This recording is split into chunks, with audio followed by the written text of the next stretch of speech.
Thanks for tuning in to this episode of Jam, where we bring you real stories, real people, and real insight on things that may have us jammed up in today's world. Today's guest is someone whose journey through the world of professional sports is nothing short of inspiring. Reginald Johnson is a seasoned NBA scout with the New York Knicks, and before that, he had a number of different roles with the Dallas Mavericks organization. Originally from Arkansas, Reginald's story is one of hard work, vision, and determination, from humble beginnings to walking NBA arenas. He's someone who's always expected greatness, not just from others, but from himself. Beyond the courts and draft boards, Reginald is also a devoted husband and proud father to a young son. And recently, he's taken on a new kind of challenge, a diagnosis of early-stage prostate cancer. But true to his character, he's used his experience to educate and inspire. Today, he's here to share his journey, the lessons he's learned along the way, and why professionalism and presence can take you further than you might think, because you never know who's watching. Enjoy the show.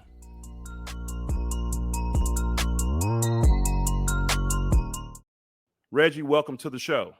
Thank you very much. I'm very happy to be here. Now, me and Reg, I was just talking to him. Me and him crossed paths a few years back through our good friend, Coach Turner. And Coach T was also on my show. So if you go back and listen to the episode, Transitions Through Life Lessons with Coach Turner, that's another great episode if you want to go back and listen. But today we're excited to have Reg on the show to share his story. So let's start at the beginning, Reg. What was life like growing up in Arkansas? Growing up in Arkansas, I'll start by saying this. Growing up in Arkansas was fun. I was born in Hope, Arkansas, to be exact. Small town that most people have never heard of before. But if you know anything about the former president, Bill Clinton, you know about Hope, Arkansas. Small country town where we didn't have a care in the world. We just lived our lives, enjoyed life. I like to look at Hope as my foundation. Hope is where the groundwork was paved for me to be where I am right now. So when I look at Hope, Hope was where the dirt was moved and the concrete was laid. And then at 8 years old, my mother moved us, my brother and I, and herself to Little Rock. And in Little Rock is where my construction began. So the experience of Arkansas, I'll never forget, because one word you used in the intro was humble beginnings. And it's the humility of being from Arkansas and being where I am now that's allowed me to be successful. So tell me about your playing career in high school, because when I went back and looked at your questionnaire, I saw that you were a two-sport athlete in Arkansas. Tell me about those times of playing high school sports in Arkansas. Man, playing high school sports in Arkansas was a phenomenal experience for me. And like I said, once we got to Little Rock is where I was really constructed. I mean, we were involved in more athletics and around better athletes and exposed to more. So football was my first love because my mom put us in football at the Pee Wee level. So that was the first sport I knew, and that's all I ever wanted to do. And then as I got into middle school, 7th grade, because I was long, lean, and athletic, basketball coach wanted me on the basketball court. Well, I started playing basketball. Didn't know much about the game other than what the objective was. Put the ball in the hole and stop the other team from putting the ball in the hole. With my competitive nature, I was a defender initially because I knew how to compete. If I couldn't do anything else on the basketball court, I could compete. So I excelled on the basketball court initially as a defender and rebounder. But again, going back to football was my first love. I was a quarterback. Moving into high school, I was an all-star quarterback, all-state, all of that. And then as I moved into basketball as well, all-state basketball player. So I will cherish those sports memories from high school because those are the best times of my life. And then you went on to college to play sports in college, and I think I read that you were a broadcasting major. Is that correct? Absolutely. Just like you, I was a broadcasting major. Went on to college on a football scholarship, Southwest Baptist University in Missouri. enjoyed my time there as a football player. And what's interesting is the basketball coach wanted me to come on to the basketball team too, but I just didn't get the opportunity to perform in both sports.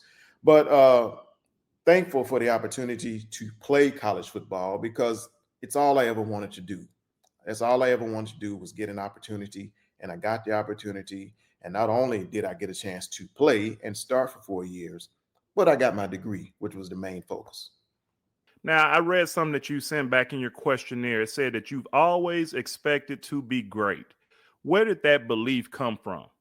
So the expectation to be great started in hope with my mother.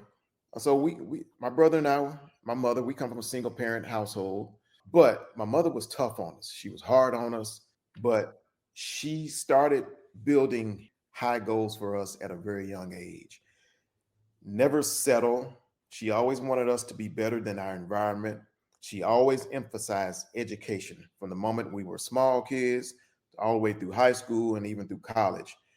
She never allowed us to settle. She emphasized being better than your environment. And she always taught us that we were better than what we saw and what we came from.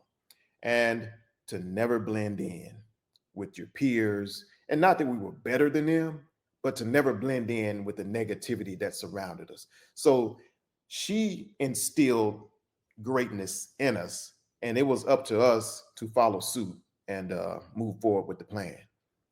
So as we move on and we get into your journey in the NBA world, I know you just talked about your mother, but was there a person or moment early in your life that made you believe that you could make it in the NBA world, even if it was behind the scenes?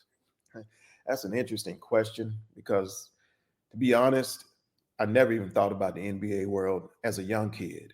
My desire as a youngster was to be a professional football player.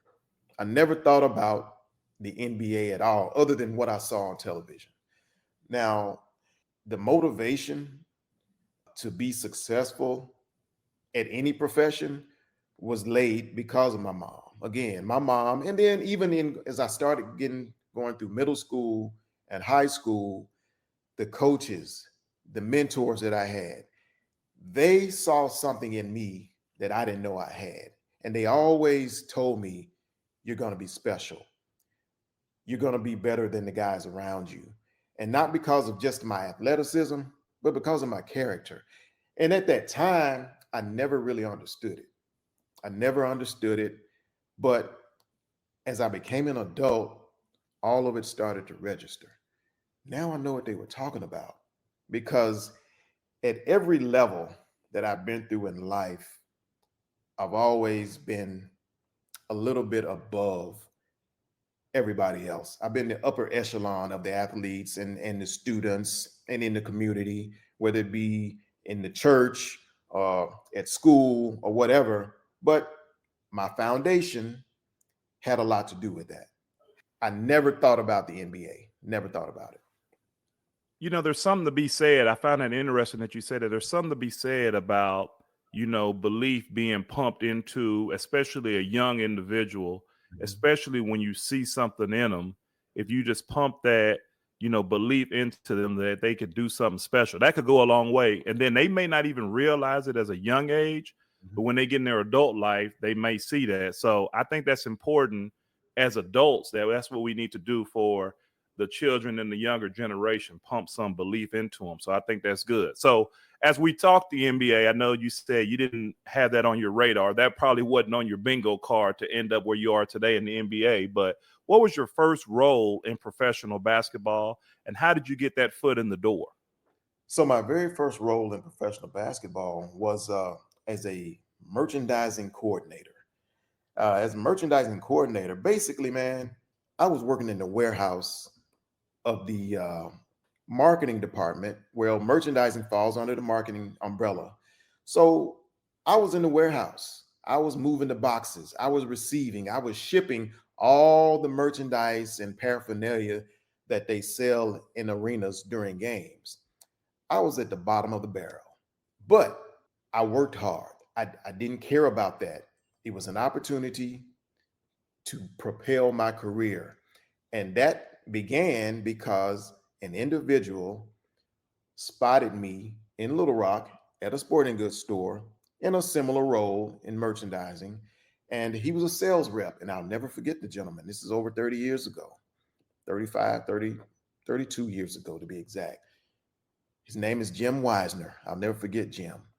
Older gentleman, sales rep. I never thought he paid any attention to me. He was cordial, but that's it. That's all I knew is he was cordial. We spoke, but he pulled me aside one day and he subtly said, Reg, I know the director of merchandising for the Dallas Mavericks. He's looking for a good assistant. I think you'd be perfect if you're interested. At the time, all I heard him say was Dallas Mavericks. I didn't hear anything else. I didn't hear anything else. So in my mind, I'm thinking sports, basketball, maybe this is a way for me to really start my career. So I told him, yes, I'm interested. A week later, the director of merchandising for the Dallas Mavericks contacted me, asked for my resume. I put the resume in FedEx the next morning, and they flew me to Dallas for an interview, and pretty much the rest was history after that. But what I'll say about that too is when he asked for that resume, there was no hesitation and there was no procrastination on my part. There was an opportunity for me to do something special and do something special for myself and do something special for my family. And that's why I threw that thing in FedEx and got it there the next day. Now, Reg, you kind of showing your age now. You said threw it in FedEx. Now you just email your resume over nowadays, don't you? That's funny, man. But yeah, that's how I did it back then. Yeah. And so I know that you said you had a number of different roles with the Dallas Mavericks. Okay. So you can, if you want to just rattle them off, but then I want you to tell me, how did your time with the Dallas Mavericks over the time and all those different roles, how did that shape you professionally? So in my time with the Dallas Mavericks, I spent 25 seasons with the Mavericks, and in various positions. So my career began to propel probably a year after I started with the Mavericks. I started with the Mavericks in 1995, April 1995, as merchandising coordinator. But once I got in the door, I started seeing all the other avenues and departments. And I figured to myself, I got to figure out how to get to the basketball side of things because I'm a sports guy. I'm not really a marketing or a merchandising person. So I went from merchandising coordinator to assistant video coordinator about a year and a half later on the basketball side, breaking down all the film for the coaching staff, any type of film they wanted, breaking it down. From assistant video coordinator, I went to head video coordinator. From head video coordinator, I was allowed to hire 2 full-time assistants, which allowed me to move into a scouting role, which then I became the advanced scout. As an advanced scout, you scout the upcoming opponent. But all those years of editing film as a video coordinator helped me prepare for the advanced scout position. So all of those roles that I was in with the Mavericks helped prepare me for everything that I'm experiencing now. So I'm saying from a social standpoint, from a cultural standpoint, from a economic standpoint, I learned how to communicate better with people. I learned how to socialize better with people. I learned the value of hard work, putting your nose to the ground, flying below the radar, staying out of the way, and just doing your job because everybody is watching from somewhere, some point of view. They're paying attention to you. And at every job that I've acquired since I started basically my professional life, I've acquired it because somebody recommended me and not because I pursued it. So I learned a lot in my experience. So now I know that you are now a NBA scout with the New York Knicks. What's the day-to-day life and day-to-day work life look like for an NBA scout? And what is something that the fans might not know about the job? Okay, so now in my role with the Knicks, which I'm going into my 5th season, I'm a pro personnel scout, which means I only scout the current professional players uh, as we prepare for free agency, trade purpose, and so forth. So that's what I do now. Um, as a scout, especially a pro personnel scout, it's a lot of travel. It's a lot of flights. It's a lot of hotels.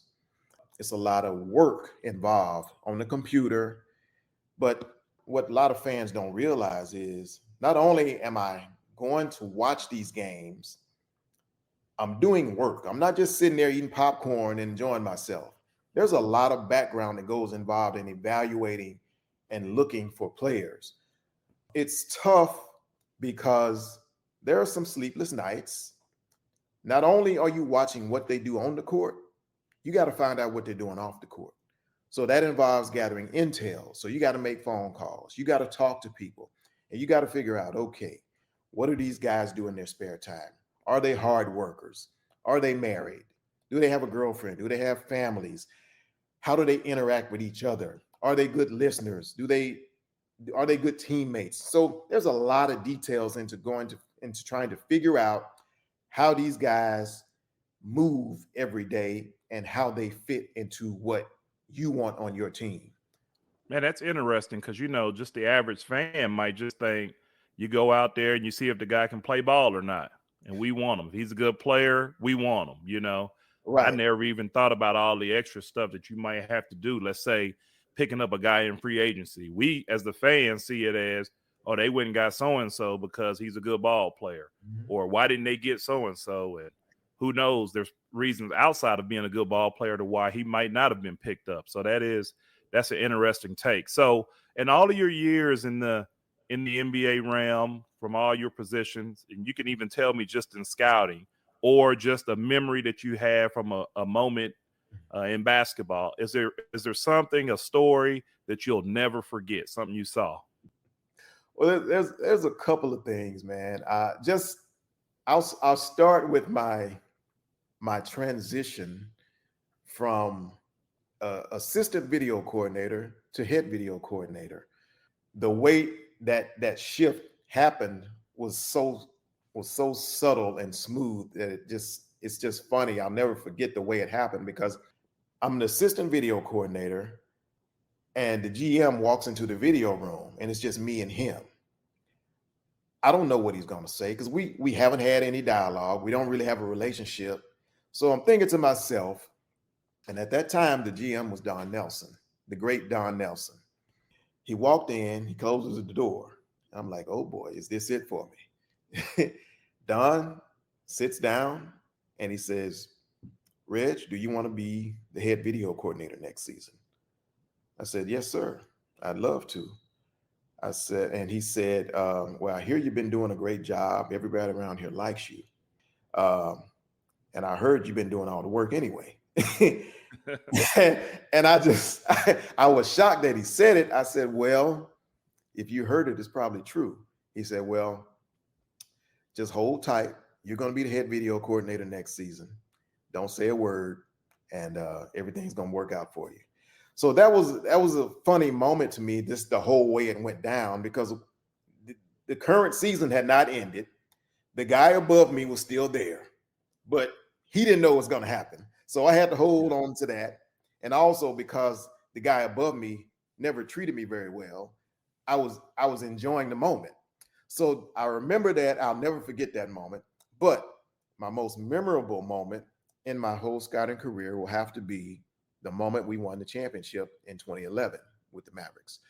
Because as a kid, you watch these guys win it, they pop champagne, they're standing on the podium celebrating, and you look at it and you see it and you think to yourself, oh, I bet that's fun. So when it was actually happening in June of 2011, as we were beating the Miami Heat in Miami, all of that went through my mind. Here I am, a kid born in Hope, Arkansas, raised in Arkansas, and here I am about to be an NBA champion. And I'll never forget that moment.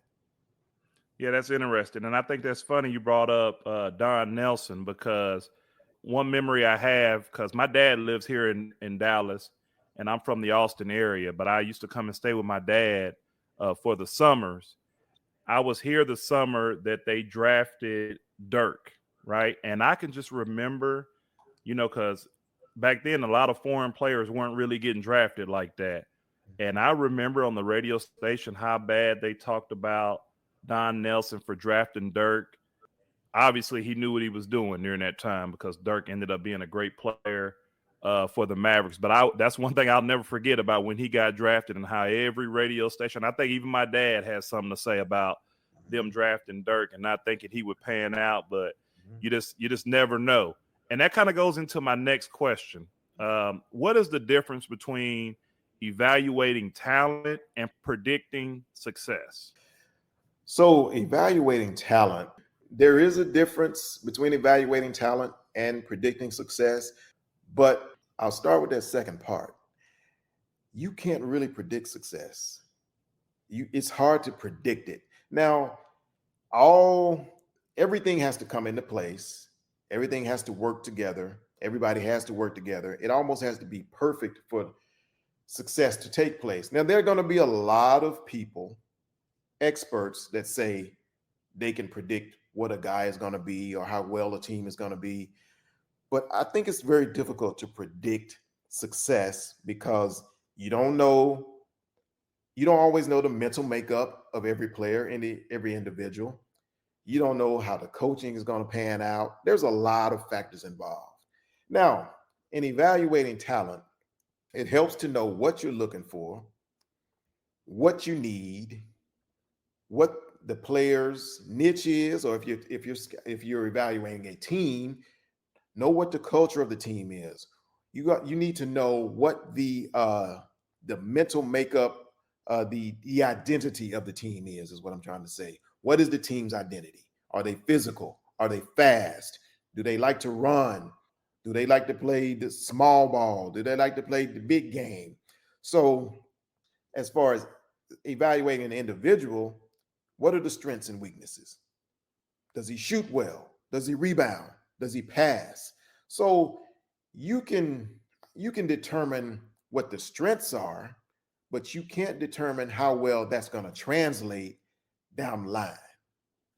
Now, I know this about you, Reg. Professionalism is a big deal with you. You emphasize professionalism and carrying yourself well.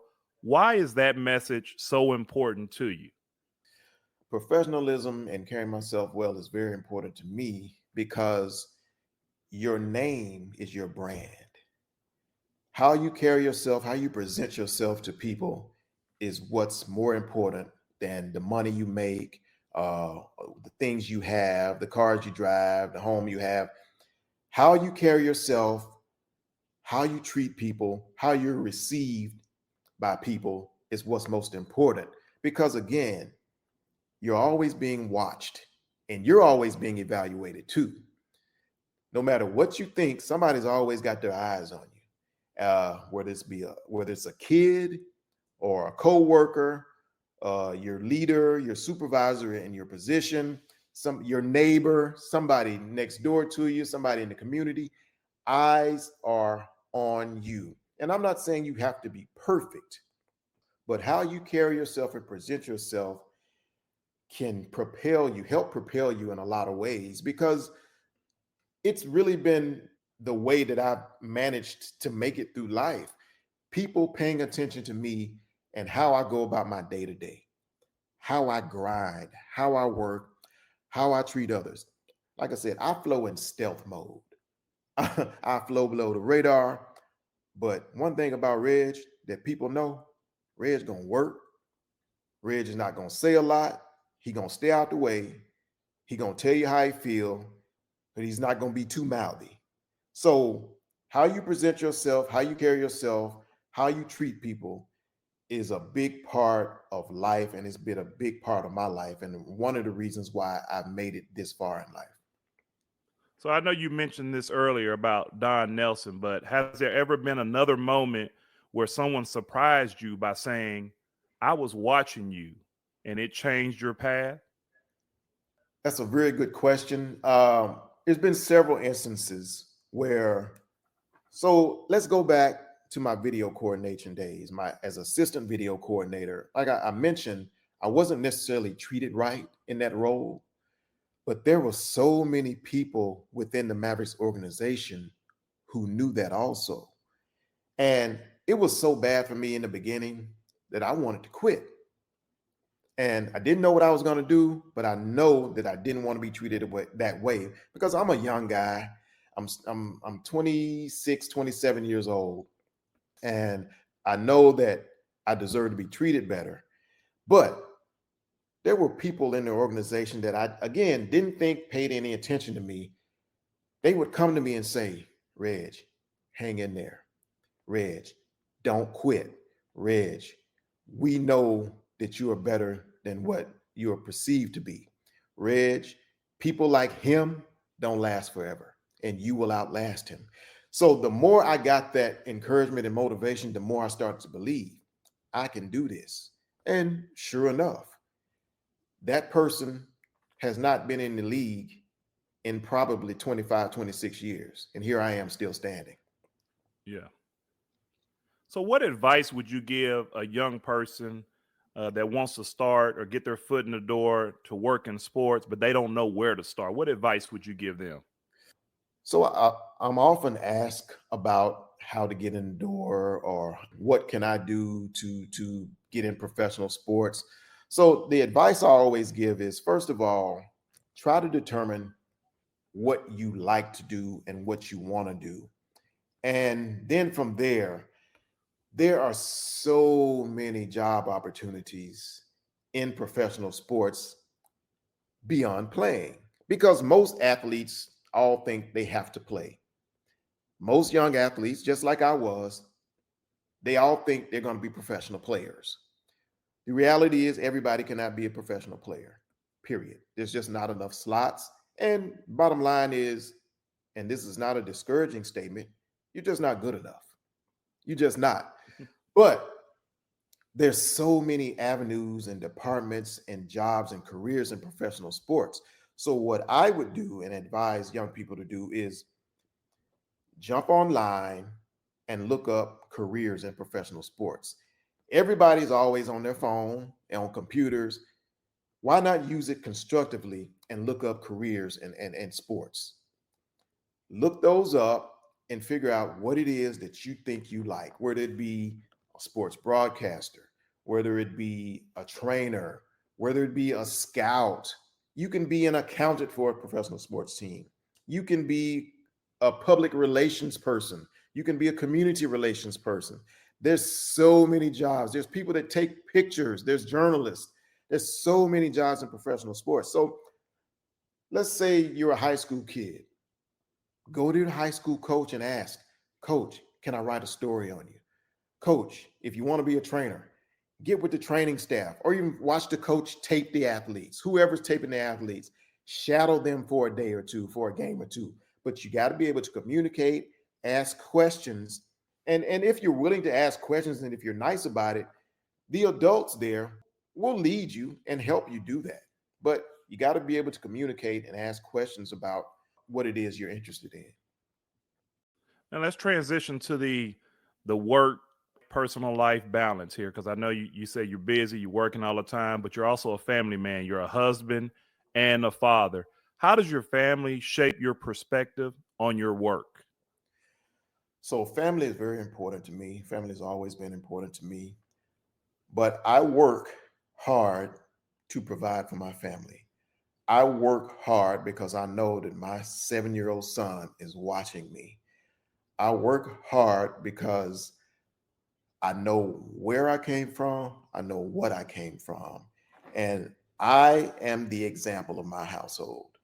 And I want not only my wife, but I want my son to see the effort that I put in for them and for myself to be successful. And hopefully they follow suit and reciprocate those things. I want my son to see what it's like to earn. Now, he doesn't know he's a privileged kid. He doesn't know that. But I try to emphasize the value of earning everything he has. I try to emphasize, hey, you got to clean up. You got to pick this up. Look, yeah, I know you want those shoes, but in order to get those shoes, you're going to have to do something around the house, even now. So I'm instilling work ethic and hard work and responsibility into him now. Again, my family is supportive. They know what I do. They understand what I do.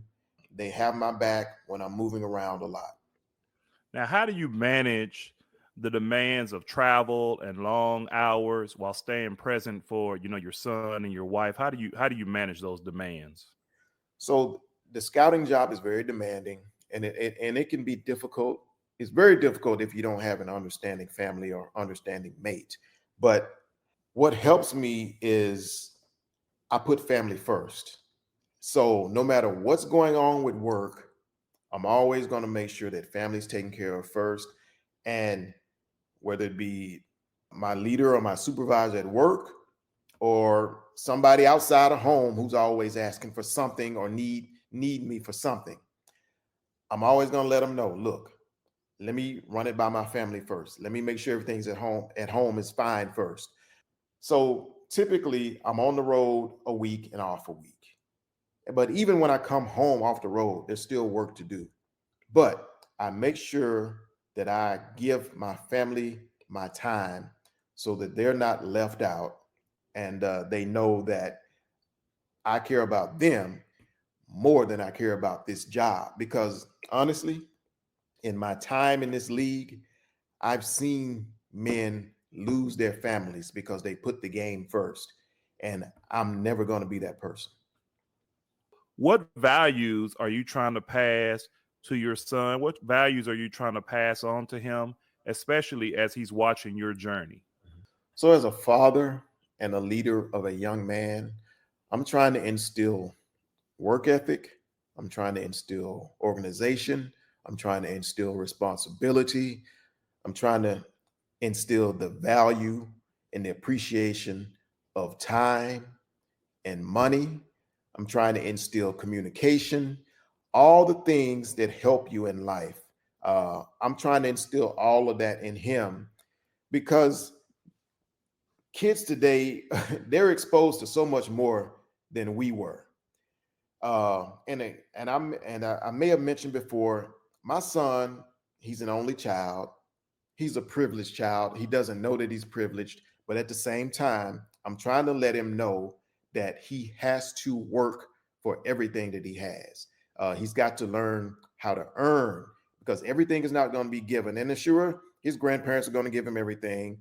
but in this household, you got to earn something. Now, we're going to do some things for you, but you got to earn some stuff too. So, all of those things combined that I mentioned, I'm trying to instill in him so that he could carry on into his adult life and be the leader of his family.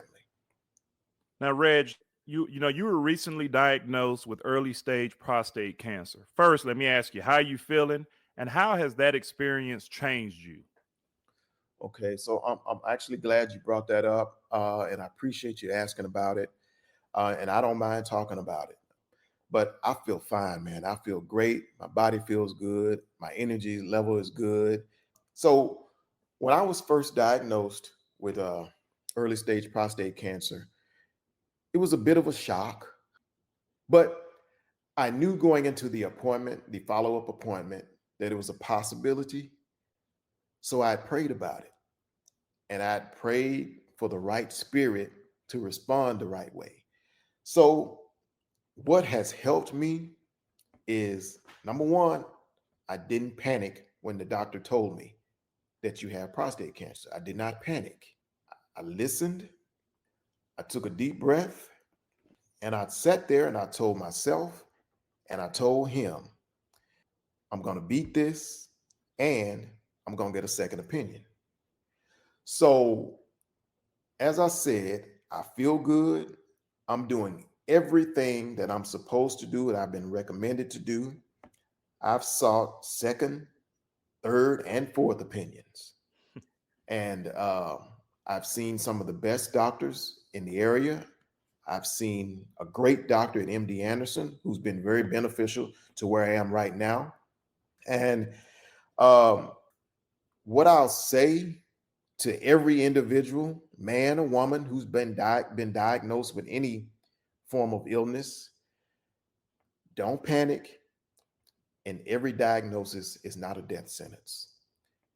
Keep calm, pray, listen, but do your homework. Learn your body.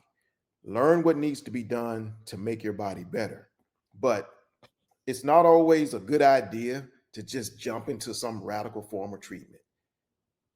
You can listen first, understand what's going on in your body, and then uh, determine what needs to be done from there. But I would advise anybody that's going through it, just take your time and don't panic, especially if it's in the early stages. Now, if it's in the later stages, then you got to be aggressive. But just listen to your body, listen to the doctors, and do what you feel is best for you and your family. Now you said that you're happy to speak about it. What made your decision to speak openly about it, especially in a field and a profession where health isn't always discussed? What makes you feel that way? I feel very comfortable talking about it because as a black man, number one, a lot of us won't go to the doctor. So I'm here to encourage every man, not just black, white, Asian, whatever. Go to the doctor, get your body checked out, and and learn more about your body. Man, woman, child, go to the doctor. Don't be too prideful because pride can cost you. Pride can cost you. So I'm a big proponent of getting my physicals, no matter what it is.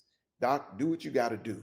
So I encourage any person, man or woman, get your body checked out, do your annual physicals, do your 6 month physicals, do what's recommended because it's very important. And I use this jammed platform right now to go see your doctor. Take care of your health. Control what you can control. There are a lot of things we can't control as human beings, but we can control getting up and going to see a doctor and then doing what needs to be done after that. Now, how have the people around you, from your family, your colleagues, how have they supported you through this diagnosis? Through my diagnosis, I've had great support from family, from friends, from colleagues, from everybody. And one of the, one of the things I've learned, what I learned early on, because as I after I got the diagnosis, I consulted with my spiritual counselor, and one of the things he told me was, first of all, don't listen to everybody with that doom and gloom stuff because it'll discourage you. Other thing is, keep doing what you do every day while also listening to the doctors, but pour into other people so that you don't have time to think about yourself. Keep doing positive things, pour into others, and then you don't have time to sit around and think about what's happening to you.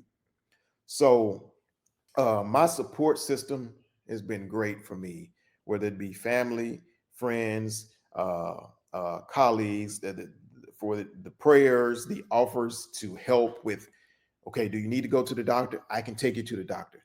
That means a lot to me. And even though I may not need it, just offer it.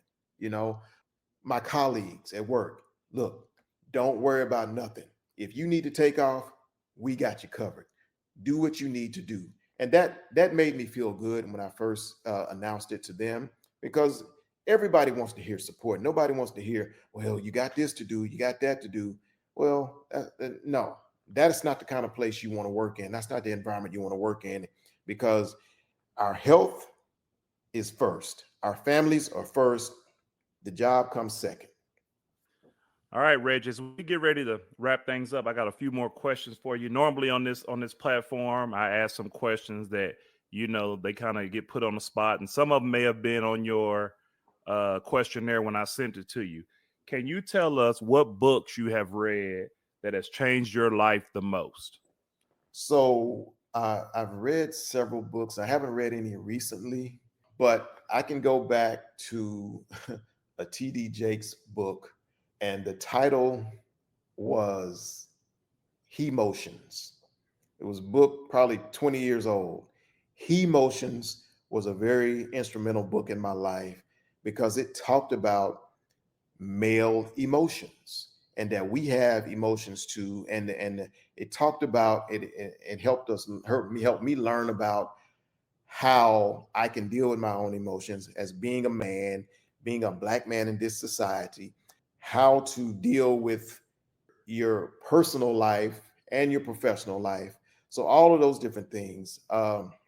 There was a book that I was gifted 25 years ago called "The Seven Spiritual Laws of Success."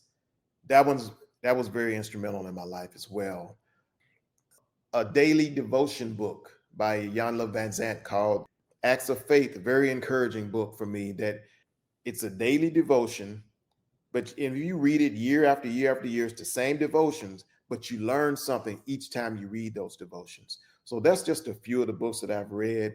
But I have a catalog of books that I've read, and I and I can't think of all of them right now. But I've had some very good ones that are very instrumental in the way I live my life now.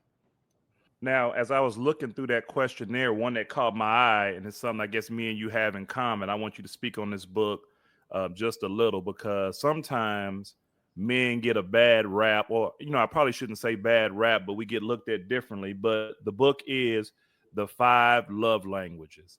Now, I read that book and I thought it was awesome, and it helped me as far as my marriage goes, and I'm on my second one. So, and I read it this time, and it's really helped me because I said I'm gonna get this one right. Mhm. I want you to talk about just the five love languages and what that has meant to you and has helped you become a better husband or whatever it may be. Man, the five love languages was great for me the first time I read it because growing up in a single parent household with my mother, I never really saw what stability was in a marriage or even a relationship. But as a young kid, I always knew what I wanted. I didn't know how to go about it though. And in all my relationships as a young man and into my adult life, there were some things missing. I knew what I needed. I didn't know how to go about it. So the five love languages taught me a lot about myself as a man and other men, as well as how to interact and understand our counterparts, the beautiful women that we love. That was very instrumental in helping me learn how to navigate relationships and stepping into marriage. Because I didn't get married until I was 44, and I'm thankful that I waited as long as I did, because had I done it before then, it wouldn't have been successful for me. But just understanding love languages from both my side and the female or my wife's side is very instrumental in helping me have a successful uh, courtship. Yeah, and I think that book is awesome because we sometimes we get confused thinking the way we like to be loved, that's the same way that our spouse likes to be loved, and that's not always true. So I've read that book. I think it's awesome. I've even read The Five Love Languages of Children after I read that one, just so I can know how to love my kids even more. So I Right. just found that interesting, and that's something that me and you had in common. The next question I'm gonna jam you up with is, who is the person that you admire the most, alive or dead? Ooh, coach, you got me jammed up on that one. Um, so the person I admire the most, uh, deceased, is going to be Muhammad Ali. He has been one of my favorite athletes, if not my favorite athlete of all time, just from what he stood for and how he went about it, his conviction, the way he approached life. He had no fear, what he stood for, what he was about, not only in the ring, but outside of the ring. I love everything about him. He made boxing an art form, and I love the sport of boxing, but I love the way he would put words together and speak up for himself, and how he was able to draw a crowd, and the charisma that he had and the aura that he had around him. It was just, there's nothing or no one like him in my mind. Alive, the most inspirational person has to be my mother. Just has to be because of the work and the sacrifice that she put in to get my brother and I into adulthood and keep us off the streets, whereas the guys around us were falling prey to the streets. She was hard on us, yet loving enough to keep us off the streets and also inspire us enough to be great men without knowing how to teach us how to be men. She helped us be great men. So, yes, it's definitely my mother. All right, last couple questions here. What motivates you to get up in the morning, Reg? What motivates you to get up out of bed in the morning, every morning? I am motivated every day by my health. I am motivated every day by my 7-year-old son, who I know needs me, who I know is watching me. He's watching my every move. I am the first example that he sees. I'm the last example that he sees. So I am motivated by that. I am motivated by being a man that defied the odds. I'm motivated because I know that young people, whether it be a young man or a kid, is always watching me and always has questions for me, wanting to know how you got here. What is it going to take? What can I do better? That inspires me as much as I inspire them. To hear those questions from people and to know how they look at me and revere me, that inspires me and motivates me. And I'm inspired and motivated because I was the first in my family to get a college degree. So that motivates me to push the legacy on to my son and then the kids that will follow him, my nephews, my nieces, all the young people who look at me in a different light. I'm motivated by that. Now, you may have already touched on this. When you look back at your journey from Arkansas to the NBA and where you are today, what are you most proud of? In my journey from Arkansas to the NBA, I am most proud of how I've been able to conduct myself. I'm most proud of how I've remained humble. I'm most proud of not forgetting where I come from. I'm most proud that my peers, my family can look at me and say, Reg didn't change. Reg is still Reg. I'm very proud of that. I'm proud that, again, I defied the single parent odds of making it when society says you're not supposed to make it. People often use the overachiever term. I don't really care about the overachiever term. I feel like I'm doing exactly what I was designed to do by God, and I'm going to keep pushing. So, what's next, Reg? What's next for you, both in your career and in your life? As for my next move in my career and in life, honestly, I don't even know. I pray on it and I trust God will direct my paths because I may have mentioned it earlier, but man, every step I've taken in my professional career and in life is because somebody saw something in me and recommended me. I can't think of one job that I've had, especially professionally, that I actively pursued. They've all come to me and said, you'd be perfect for this. We want you. Those individuals, they've been the middleman. God has directed my steps, and He's going to keep directing my steps for whatever is next for me. So I'm just going to wait and listen and follow the instructions. Reg, well, man, I appreciate you coming on to the show, and for sharing your story of your professional wisdom, your personal courage. All of that was important to us, man. And I know, from a small town in Arkansas all the way to the NBA, now a husband and a father, raising your kids, facing a health challenge, showing your resilience. All of that stuff is good for the people to hear. And your message is one we all need to hear: how to conduct yourself with intention, because that's true. You never know who's watching. And your character today, could shape the opportunities that you have tomorrow. So I think that was awesome.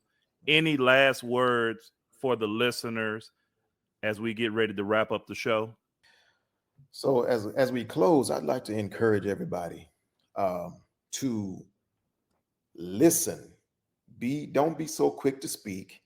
Be a good listener. Read. Read anything you can read, because as we ascend in this life and as we descend in life, we're still learning. So learn all you can learn, read books, read magazines, listen to others, take time for others, be kind to others, man. Because in a world of negativity and negative people, it's not hard to be nice to people, because being nice to people can go a long way. And it can be so impactful to be kind to someone, because you might change somebody's life just by being nice to them. So listen, learn, be nice, pray, trust your intuition. Just live the best life that you can live.